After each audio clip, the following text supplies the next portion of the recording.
I'm going to move on to public comment. We already called it to order. Anything. So I think we need to start completely from scratch. But it's already on the record. But we turned off the meeting a couple of times. Are we required to have a virtual meeting? It's highly.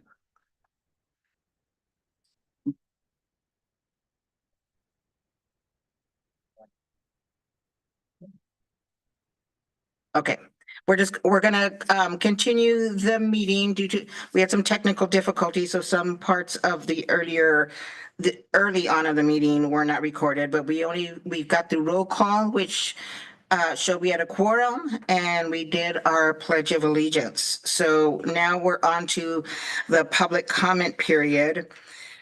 There was one public comment submitted by a college-based resident, Kevin Davis, regarding concerns for the Lions Park Pond and alleged code violations within his neighborhood and the community, which is included in your packet.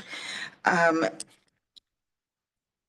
it is an email in there that you should have from, I think it was August 16th. Mary Elizabeth, did anyone else submit a written comment in advance or request to speak via telephone or virtually? No, ma'am. Okay. If anyone in council chambers would like to speak during public comment period regarding an item that is not on today's agenda, please raise your hand. All right, seeing none, we're going to move on.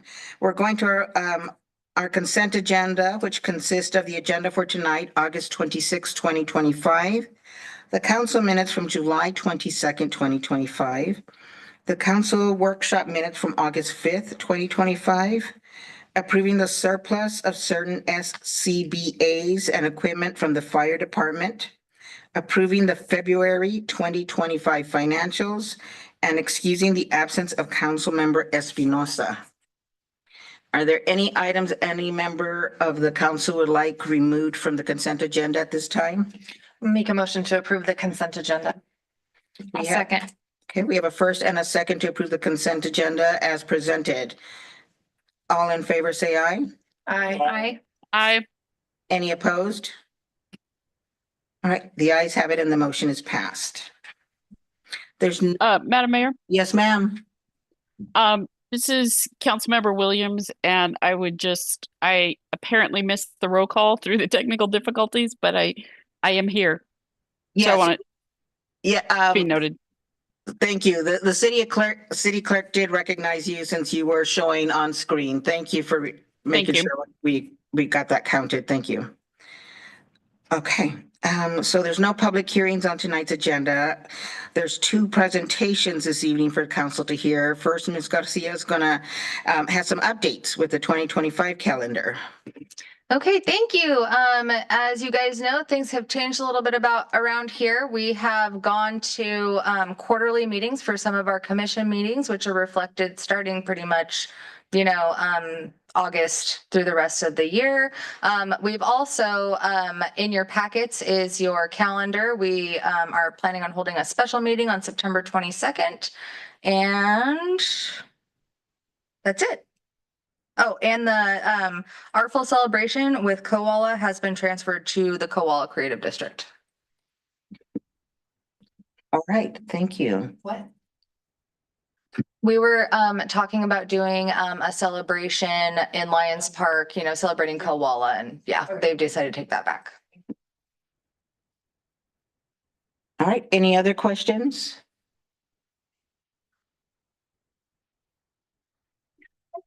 All right, then let's move on to our next presentation. This will take some time to review and interview appointment process for city council position number 1. I have some things I need to read, so bear with me. The council position 1 vacancy was created by the resignation of council member Paul Jessup. There were 3 applicants for the open position, all of whom met the requirements to apply for the position. Prior to this meeting, HR Director Doing randomly selected the draw order for interviews. Please note, each interview could last up to 20 minutes. Interviews are open to the public. However, questions will only be posted by current city council members and the mayor. Councilmember Cleveland will kick off the questions and council members will take turns asking the questions. Questions which may not be asked include age, sexual preference, race, marital or family status, or religious affiliation. If you ask a question other than the listed questions, you should ask the same question of all remaining candidates. Council members are instructed to fill out your scorecards and save them in your mail folders for the clerk to collect. After the interviews, council has scheduled a possible executive session to review the qualifications of the candidates for appointment to elected office pursuant to RCW 42.30.110H. The council may then take action in open session on the appointment to fill the vacancy. If the action to appoint a candidate to fill the vacancy is taken, the swearing in for the appointee will be done at the start of the September 2nd, 2025 council workshop. Now on to candidate interviews. I thought it was. Madam Mayor, I am so sorry. That was incorrect. We will do the swearing in ceremony today, if that happens. Okay, I stand corrected. We wanted it to be.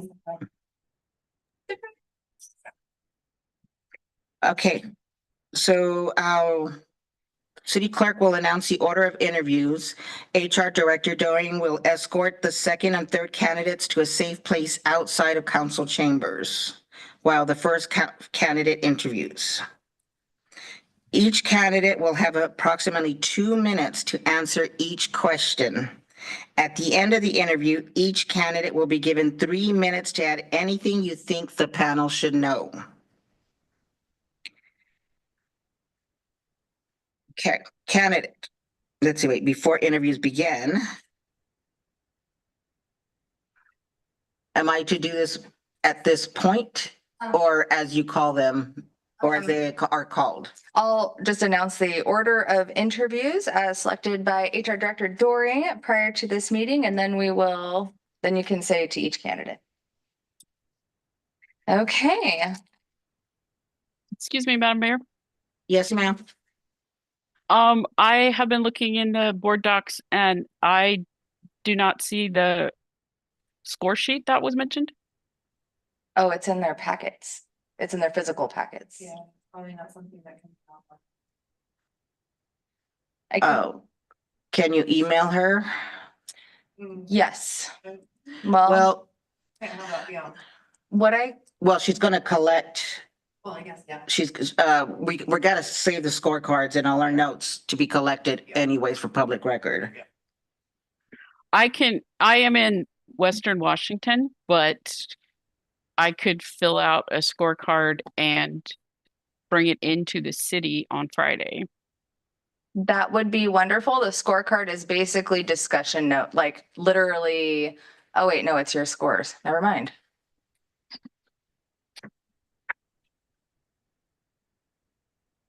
Put the questions up on. Right. Go into my office. Because I need to email this. Or do you have it? No, I emailed it to you yesterday. Yes, I do. Let me, Councilmember Williams, do you have access to your City of College Place email? I have access to my personal email and I would not put any, I wouldn't fill it out in my email. So I could get the blank there. Yeah, we can't send it to your personal email. Okay, I am not sure if I have access to my city email. I will see what I can do. Councilmember Williams, the scorecard is basically every candidate will have a question and you rate their answer to the question 1 to 10. There's 7 questions per candidate. I can fill that out. City Attorney, what do you recommend? That is a good, so. Can you turn your microphone? Oh, I'm sorry. Thank you. Yeah. So essentially, it sounds like there's a form that is being created by the council members that's going to be subsequently collected and then retained for public records. Yeah, I don't think there's any reason why that same form, she couldn't do that kind of ad hoc at wherever she's at. And then as long as she wants to bring that in, that would certainly suffice. I don't think it has to be any specific form unless it's in your rules that you have to use. Yeah, so I think it'd be fine. Okay, And as So- far as taking Okay. turn questions, we can just rotate well, and she can listen. yeah, the names are there, so I will read Councilmember Williams' question. There might on the board docs from the last meeting. I'm so sorry, everybody. This doesn't happen. I just want you to know this isn't normal. On our last meeting, it might be an executive content, so let me take a look.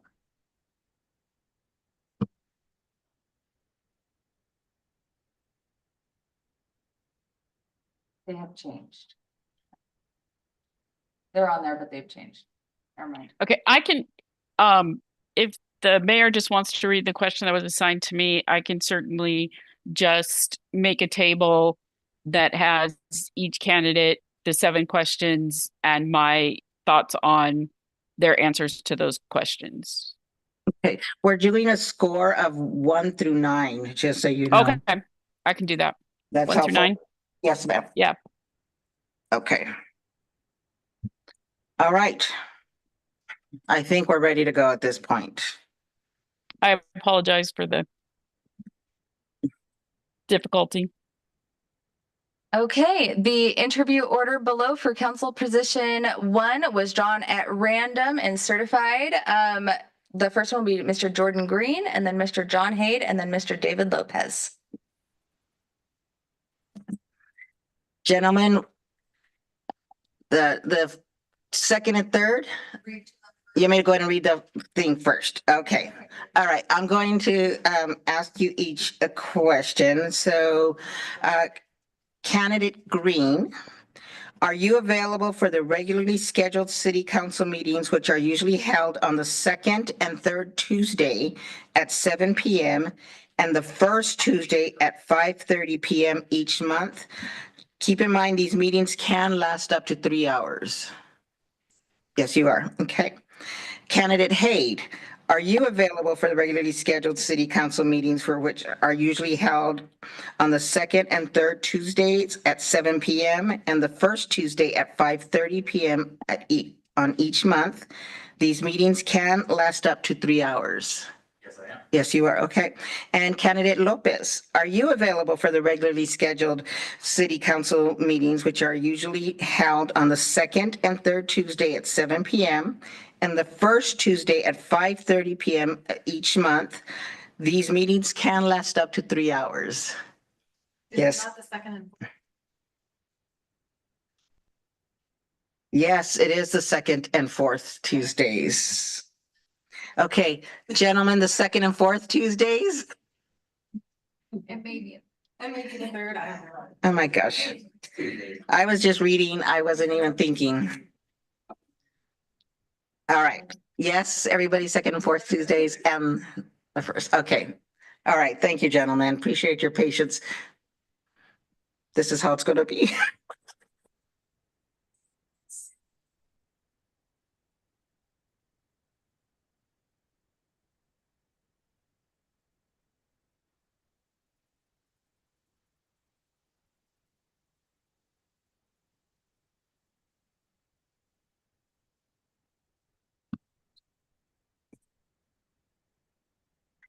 What I didn't say, and I'll say it right now, is after you interview, you are welcome to remain in council chambers.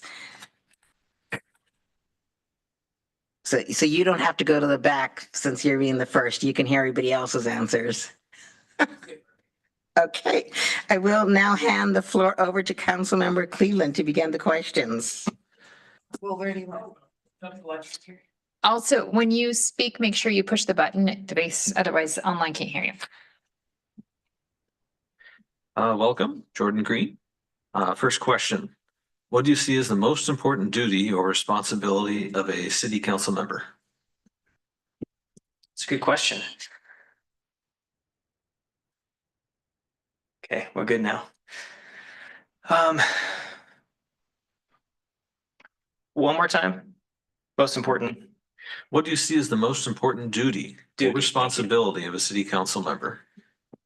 I think the most important duty is to be intentional and well informed. I think more than anything else, because without the right information, you just simply can't make the best possible decision. I know there's a lot of information and preparation that goes into each meeting, and having served on lots of councils and boards, it's very easy to show up at a meeting with very little preparation, but you certainly can't hope to be effective without that level of dedication to the task. So I think that is probably first and foremost. Great, thank you. Yes, I am reading Espinosa's as well. Okay. So, Mr. Green, tell me about a time when you faced conflicting priorities and how did you determine the top priority? I'm terrible at these questions. I think in my line of work in nonprofits, that certainly is I'm no stranger to conflicting priorities. Working within board governance, you find a lot of that.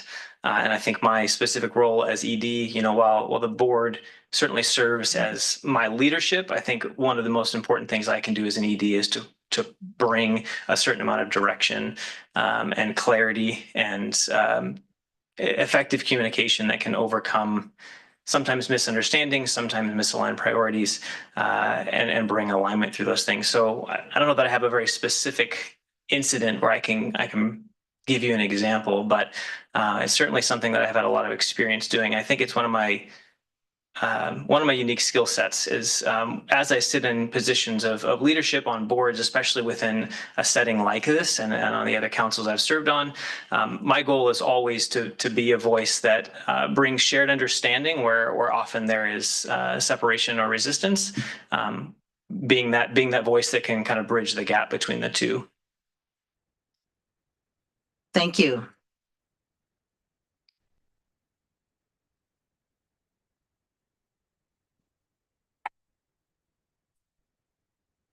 Mr. Green, this is somewhat similar. It's how do you approach resolving personal conflict, such as a difference of opinion in a team environment? I guess that it would depend if you asked me that today or if you asked me that 20 years ago in my leadership experience, of course. Whether it's in leadership within an organization or within my family, I'm learning more and more how important it is to be able to separate yourself from the moment you're in and go into a situation and be curious, asking questions and seek understanding first. It's very easy to have an idea of what something is supposed to be in your mind and to believe that it's the best possible thing. And again, in a setting like this, that's where I think often a lot of those conflicts arise from, is because it's easy to just have that idea of what it's supposed to be. But that's my first step these days. I haven't always been that way. I certainly carried a little different amount of hubris in my life when I was a young leader, but I think these days that is everything for me. Go in curious, seek understanding, and be willing to be changed, and to believe that in a situation like this, every person sitting around you has every bit of as much right and experience to be here as you do, and often their job in the moment is to teach you something. Good. Thank you so much. What motivated you to run for city council? Yeah. As over the last 5 years or so in my role within the nonprofit world, I've had the privilege of serving in all of these different advisory councils, committees, and boards, and I found it to be a place where I feel like I can be incredibly productive and helpful. And so for me, this just feels like the next step in my ability to serve this community and to use the skills and experience and talents that I have to solve problems, to have interactions, connections, and networking. But more than anything, I think the work that I do within the realm of homelessness gives me a unique perspective and allows me to act as a voice for a group of people that often have no voice and often don't have an opportunity to give perspective in a space like this. So that's my goal as I step into these types of places, is to bring that perspective and hopefully share that here.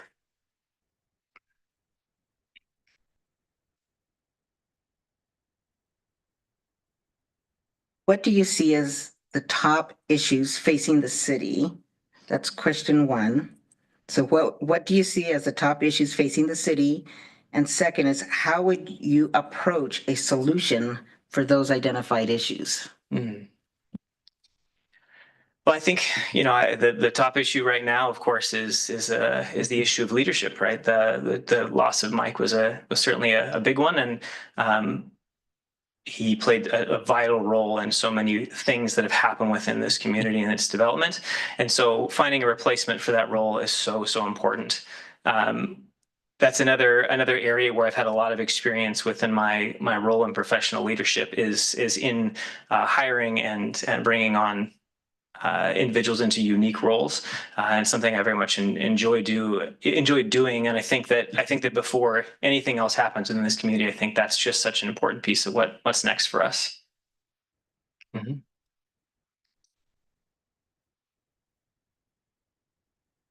Right, I'm up next. Thank you for being here, by the way. Thank you.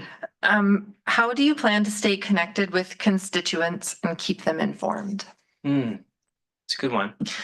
I think my goal in living anywhere is to live like a tourist. And to live like a tourist, you have to go and experience things like people who come to visit our community experience them. And the benefit to that is you end up getting a lot of time and connection with people in the community, if you want it. You know, it's also easy to just kind of slink around the outside. So for me, I think that's the big thing, is engagement and connection. I think it's just so important to participate in the things that are happening within the community, because so much of what happens around the community becomes more clear when you have a better perspective on the people that show up and the people that live here. Thank you. Okay, how do you see the city supporting local businesses and economic growth? Well, my background prior to my nonprofit work is within the business realm. And so it's certainly something I have, kind of always have an eye watching and seeing what's happening. You know, serving homeless individuals, certainly the economic development in the community and job availability is something that very much impacts the work we do every day. You know, so much of that work falls to the port of Walla Walla, kind of within this county. And it's exciting to me to see this city doing what it's doing, seeing College Avenue come alive the way that it does. Finding ways to create new spaces for people to show up and to do something new, whether it's in the small scale or in the large scale. So often the creativity that kind of brings and births something new starts from something very small. And that's a hard place to start for a lot of people. There aren't a lot of spaces for that. So I think that there's a need within our community to be able to have spaces for small fledgling operations and businesses to be able to get into something beyond the walls of their home and into something bigger. So I'm not sure how that plays out within a city like ours, but I think it would be a great place to start. All right, thank you. So that is all 7 questions. And I think I said you had 3 minutes, is it? Right, 3 minutes to tell us something you felt that perhaps we didn't hear in your answers. Yeah. You know, I look at a position and opportunity like this as one that not a lot of people get, and even fewer people, I think, really understand. But over the last several years, it's a position that I've come to have a great respect for, and a great understanding of kind of what it takes to walk out these roles. I think that my experience professionally and my experience in this role that I've been in really have prepared me for this work specifically, and have shown me the areas where my wiring, the way that my mind works, the way that I connect, the way that I communicate, are made for this kind of thing. So for me, it's an exciting possibility. More than anything, I just want to be in a place where I can serve this community. I call this place home, and I have for nearly 10 years, and we absolutely love it here. And I know that the best place to care for a place that you love is to show up and to participate and to get involved and to be curious and seek understanding. And there's no greater place to do that and have a deep understanding of this community than right here. So that's what I'm hoping to do. All right, Absolutely. thank you so much, and we really appreciate taking the time to interview for Council Position 1. Absolutely. Thanks, everybody. Thank you. And again, you are welcome to stay. You don't have to, but you're welcome to. I appreciate it. All right. All right, Ms. Doing, can you bring in Mr. Haid?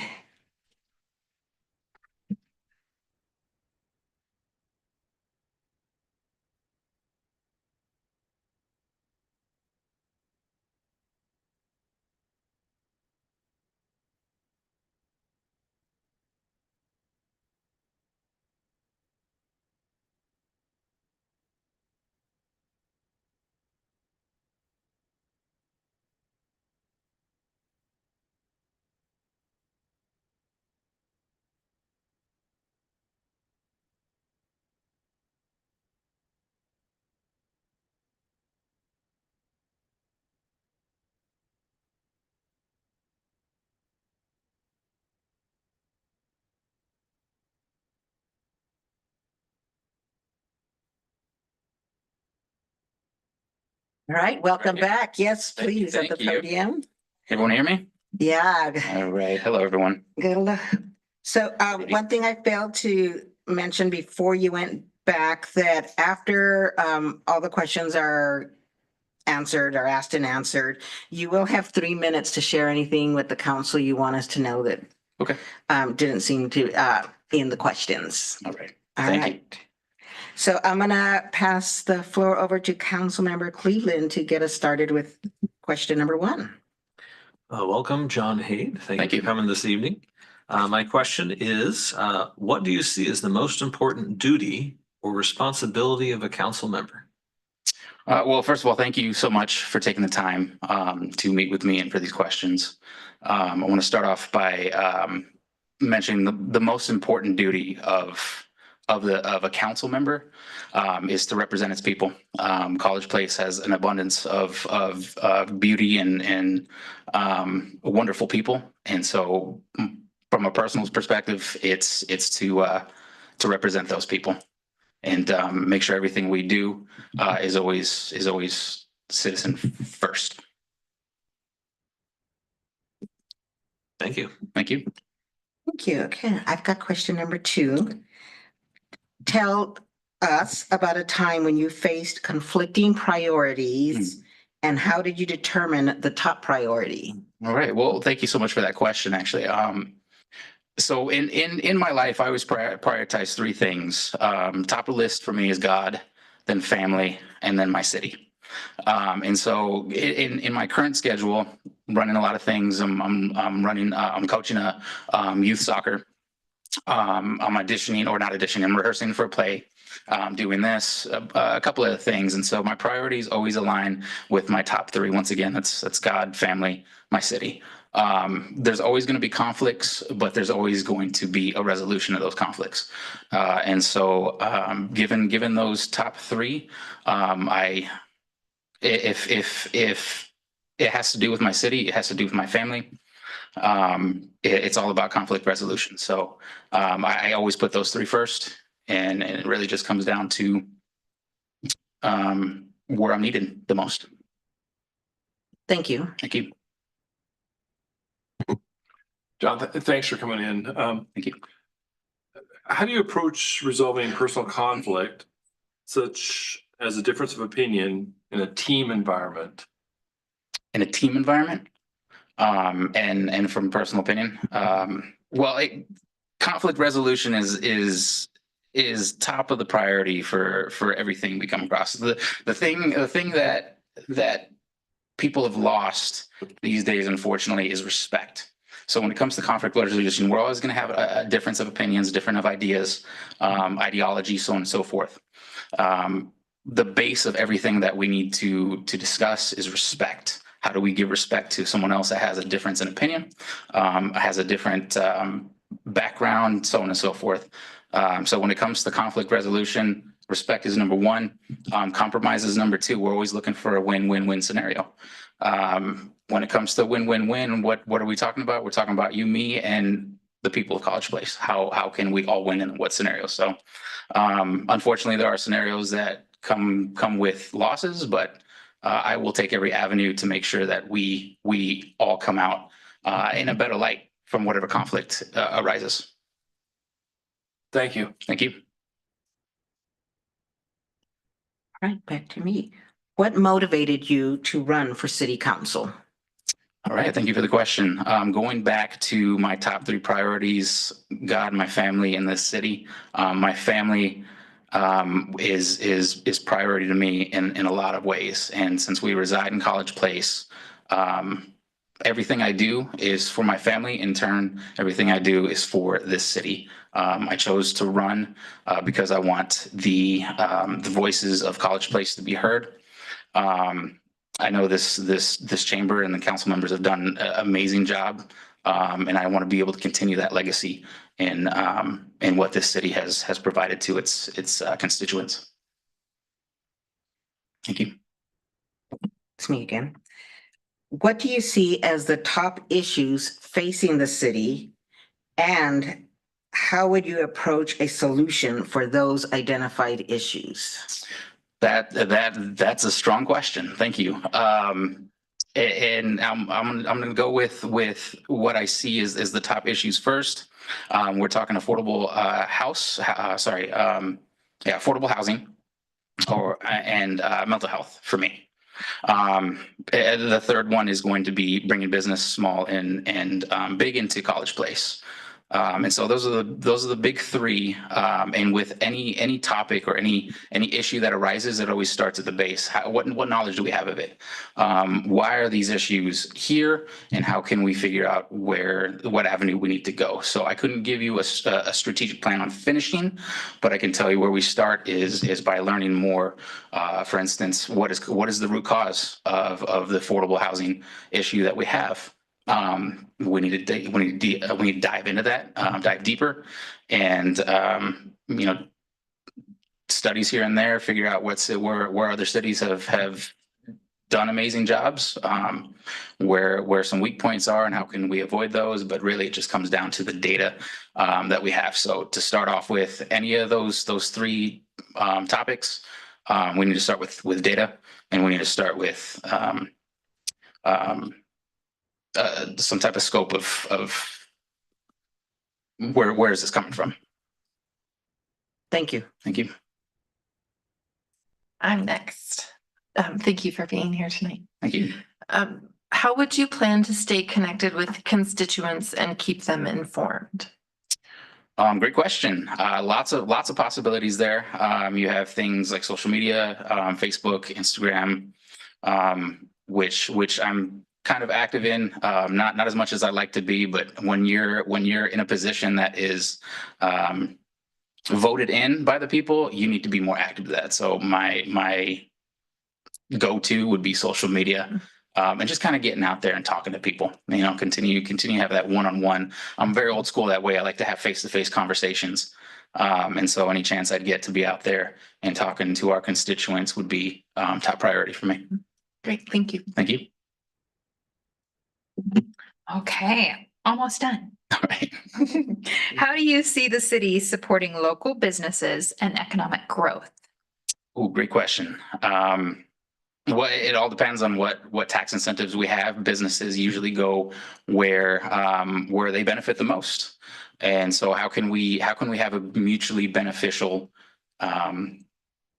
partnership between the city and businesses? Obviously, we want to see more small businesses, because small businesses are the backbone of you've heard it multiple times, the backbone of our economy, which is still true. So we want to see those come in, as well as making sure that we have jobs available for College Place citizens, and watch that grow. But I guess it also comes down to, do we have the space to bring in these businesses? So how can we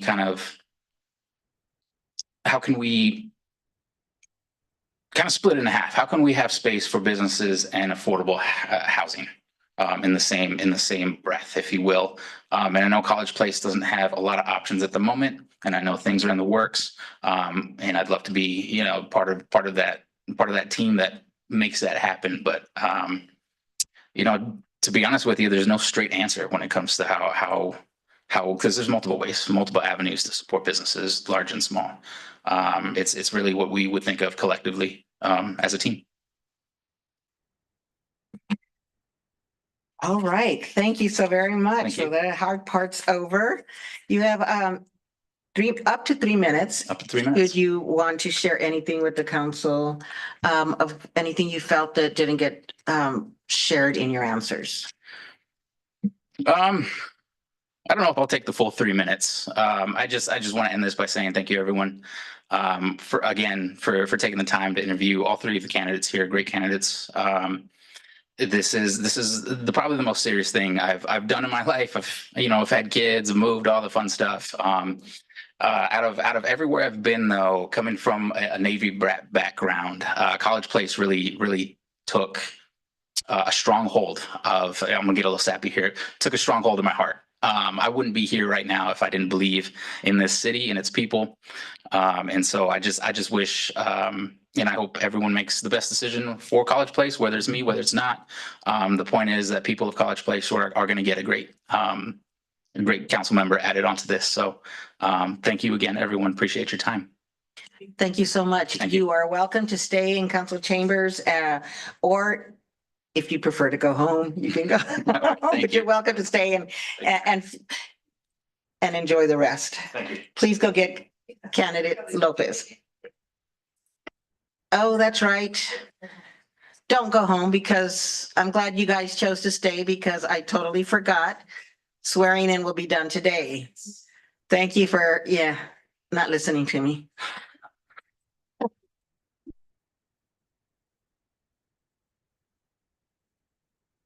Get it right one of these times.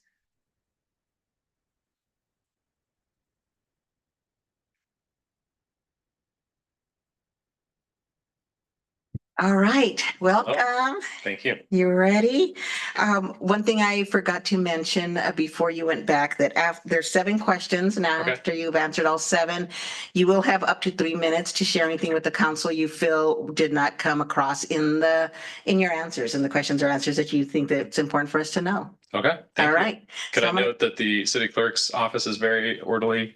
Oh, and, listen to that. And her plant Yeah, is. she was a board meeting in the morning, David. so- Yeah. Yeah, she doesn't get a vote. I'm I sorry. realize that, but her plant is thriving as well. There you go. All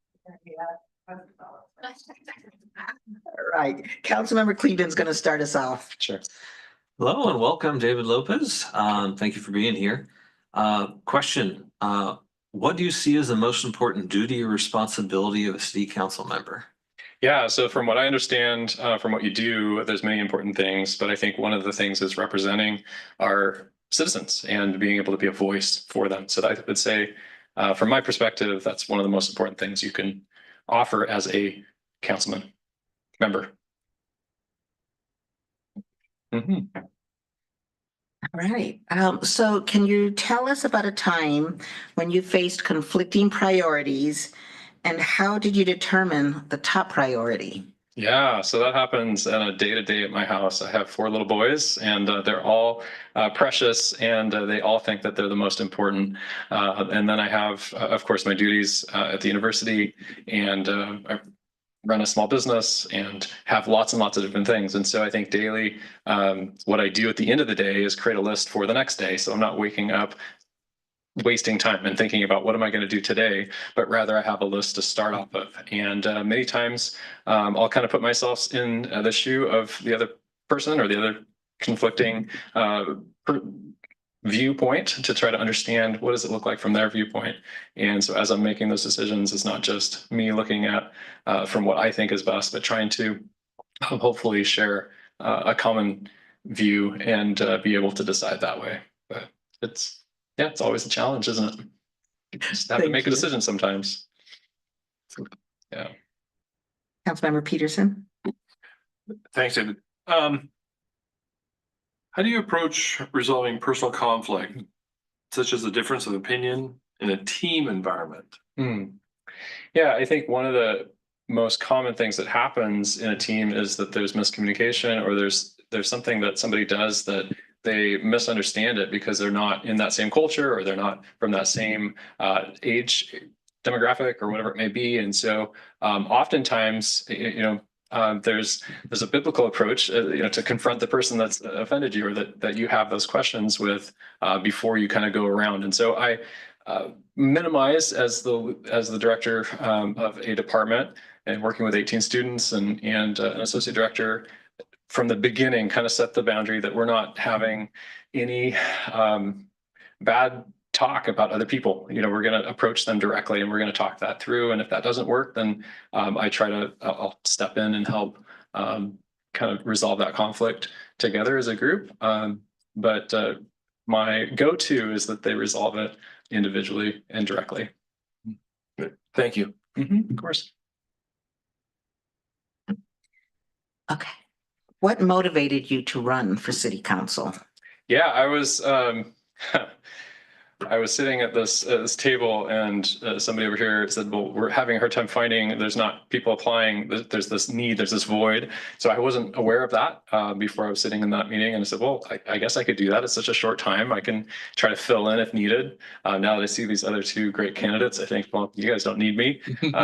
But that's what motivated me, was to try to step in and serve. I think there are many things that I can learn from it as well. And so I think that's a kind of give and take. I think there's things I can give to give a voice or perspective from the Hispanic population, from the student population, but I think I can also learn a lot. When I'm working with students, parents will come up to me, and there's always two camps. It's you really need my student because they're really good at this, and then you really need my student because you need to change them, you need to fix them. And so it's kind of these two camps. I would say I'm not one or the other. I think that I could benefit from learning, but I think I could also bring some strengths of being able to be a voice for those that I mentioned earlier, and then be able to kind of apply some of the things I'm learning. I've currently started my doctoral in public policy administration, and so I see it as a way for me to take some of the things I'm learning and apply them, but also be able to take that back to the classroom and say, well, this is a real life situation. This is what I am learning and figuring out. So I think it could be of both, a win-win. Thank you. It's me again. Okay. Last one for me. She's asking questions for 3 people tonight. Oh, wow. So what do you see? Okay, it's a 2-part question, okay? Of course. So what do you see as the top issues facing the city? And how would you approach a solution for those identified issues? Okay. Yeah, there are probably lots of rabbit holes we could go down, but I think one of the biggest things is communication and helping people find a purpose in where they live and be part of. How we could identify those, you're already doing a good job of getting information out with weekly newsletters and posts on social media and different things. But I think what I'm finding when I'm working with groups of people is that if there's not a common purpose behind, if they're not feeling connected to, then that's when bickering starts, and that's when complaining starts, and that's when they start kind of looking at the paint color versus looking at the big objective. And so I would try to find ways where there would be ways for people to identify themselves with the problem or with the situations of where they live here, and finding a connection where they can actually get hands-on with, and then they can be part of the solution by identifying that purpose. Thank you. I'm next. Hello, thanks for being here. Thank you. How do you plan to stay connected with the constituents and keep them informed? Yeah, so there's lots of different ways that I'm already connected to constituents through different board positions, but also on the ground with planning a lot of different activities. Right now we are ramping up for our Fall Service Day in October, and so there's 30 different community partners that we're going to be working with in that, and there's lots of different ways that that we're already active in the community. And so I think that that's probably the least, like the easiest part for me to be able to have that Thanks, Dave. sense of what's going on. Yeah. Almost done. Last question. Okay, how do you see the city supporting local businesses and economic growth? Oh, cool. So I think we get to talk about this tomorrow through our Downtown College Place Association, which I get to sit on the board for. But one of the things that we've been doing is creating an active list of businesses that are inside our downtown corridor. And so, going from a 800 businesses listing for College Place down to what does it look like? What do we really have in our area?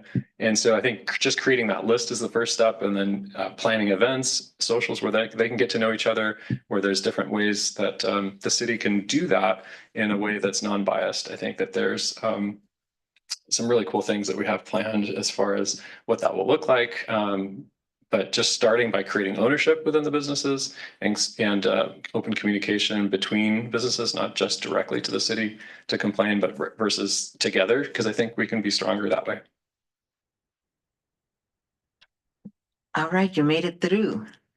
That's all 7. Now that you've been through all the questions, if you have up to 3 minutes to share anything you feel you want us to know that we didn't hear. Oh, no, just thank you for the opportunity. Yeah. All right, thank you. All right. Thanks, David. All right, thank you all so much for taking the time for being here and for interviewing for this. We will now adjourn to executive session as authorized by RCW 42.30.110(1)H to evaluate the qualifications of a candidate for appointment for elected office, excuse me. Final action appointing a candidate to elected office shall be in a meeting open to the public. And we do expect to take action when we reconvene. The council will be in executive session until 7:41, Back in time. 8:41. Sorry, I'm looking at this clock here, which is wrong. And then I looked up there and looked at the hour hand and not the minute hand. Okay. 20 minutes. We're doing 20 minutes. So 8:24. 8:25 PM. We'll be back. Yeah.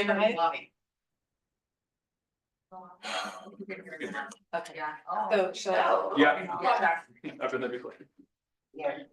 Will we be going to a different session? I'm gonna call you, Melody. I'll call you on your cell phone.